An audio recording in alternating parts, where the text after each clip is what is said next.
I made a video the other day talking about the impact that an individual can have on history and the world around them and people in general. If you haven't seen it, I think you should watch that one before getting into this one, just for context and just to understand what I'm responding to. I basically outlined, as I said at the start, I outlined the level of impact that people can have on history and gave some examples like Julius Caesar, Ada Lovelace and Pope Urban II, there you go, from the First Crusade. And this is basically a response to myself, although I want it to be clear that I do stand by everything that I said, brought up Ozymandias, brought up all the examples that I gave just there. I stand behind everything that I said, but it's not the whole picture. I believe the impact that a person can have, sorry about that, I believe that the impact a person can have on history is also subject to kind of outside forces out with themselves. For example, the time and place that they're born in. So, I'll take the example of if I just now started claiming that I was a prophet or I was Jesus reborn, then nobody would listen to me. The best I would get is a spot on Good Morning Britain to be shouted at by Piers Morgan.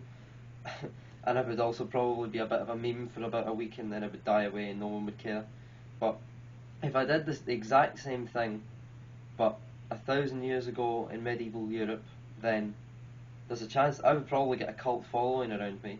Most people would probably still think I'm insane, but while I'm alive I would probably get a cult following around me, and then if I managed, like Muhammad, to get an army, I could go around France or wherever I am, conquering loads of the small towns around me, and then a few hundred years down the line, my followers are conquering Europe.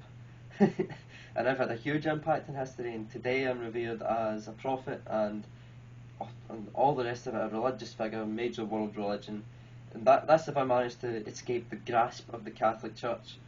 I think we all know, but in fact no, we don't. I'll explain about the Cathars in a different video. But if I didn't go the way of the Cathars, the good Christians, then there's a chance that I could be a major religious figure by now. Or Hitler. If he did the same things today as he was saying rather, in the interwar period in Germany between the First and Second World Wars, he would be a member of the Labour Party.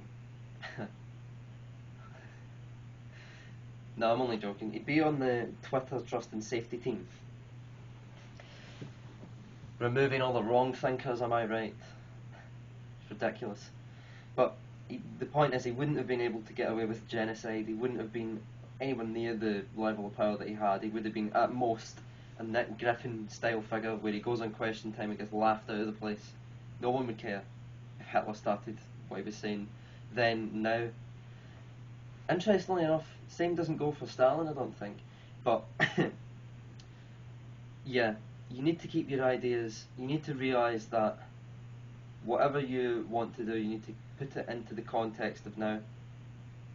And this is kind of a rules for radicals type thing. I mean, it's not only political, it's just in your own daily life. If you want to achieve something, you need to set it within the cultural norms that you live in. I would also say that you need to keep your ideas grounded. You can't just become some sort of starry-eyed radical that thinks they're going to conquer the globe, that thinks they're going to get away with all sorts, they're going to be the master of all, because it doesn't work. There's no solid foundation on which to build your church, if you know what I mean.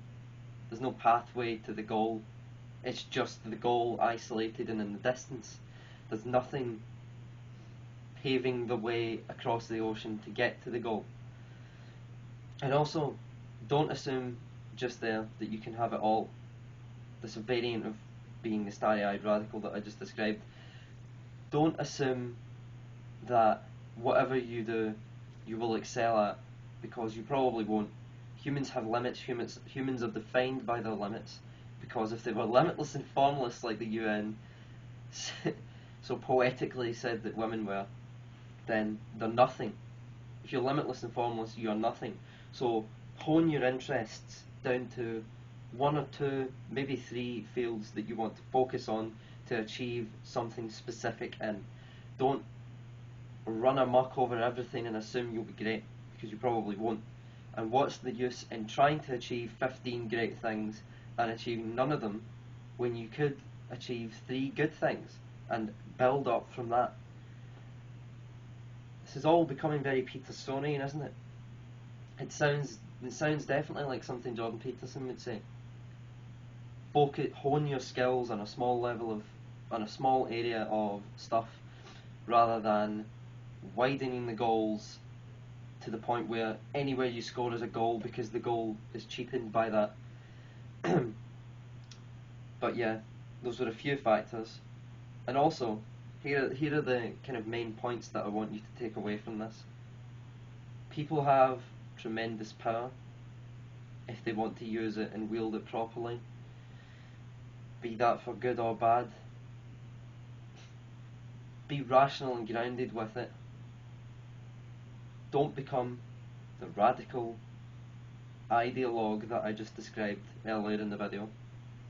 Surround yourself with both supporters and dissenters, not detractors, because detractors will literally just be anti anything you do, but dissenters will give constructive criticism, and they'll bring other perspectives that you might have ignored, because people have blind spots, they're obviously not perfect, and you might have a bias against certain types of information that other people bring in. And listen to normal people, because normal people are on the ground.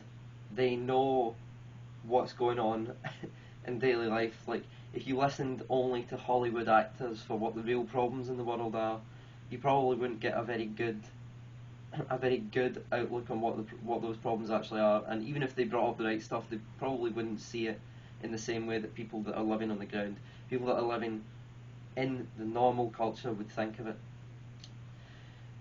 Also listen to the mainstream media and the celebrities as well though, because you want a well-rounded and reliable portrait of the world that you live in, so that you're not just taking account of one side of things and ignoring all others. That's kind of some of the factors that I would kind of put in my rules for radicals, or my Machiavellian, the prince. Look at the world as it is, not as you would like it to be, says Machiavelli. But that's my response to myself from the other day. But there you go.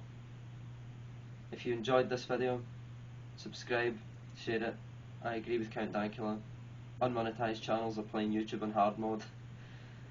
They don't promote unmonetized content, so get the videos out there. Definitely go and watch the Impact video, the link will be in the description, and I'll see you in the next video.